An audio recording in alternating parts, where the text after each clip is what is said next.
सन्माननीय सभागृह नेते यांनी मांडलेला हा जो प्रस्ताव आहे, हा प्रस्ताव ज्या समितीचे अध्यक्ष सन्माननीय आयुक्त असतात आणि ही खूप महत्त्वाची अशा प्रकारची समिती शहरामध्ये असते।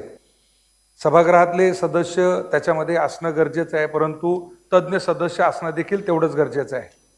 मी गेली 25 वर्षे ह्या सभागृहात असल्यामुळे आपण सभागृहातले काही सदस्य आणि बाहेरचे जे तज्ञ सदस्य जे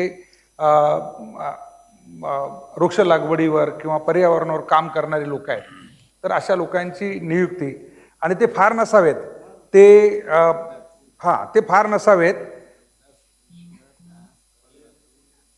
जयवंत सुतार यांचं नाव त्याच्यात असावं। ठीक आहे। तर सभागृहामध्ये आपण या ठिकाणी जे 15 पैकी 10 सदस्य सभागृहातले घ्यावेत आणि 4 सदस्य तज्ञ जे सभागृहाच्या बाहेरून त्या ठिकाणी घेण्यात यावे, अशा प्रकारची सूचना मी या ठिकाणी मांडत आहे।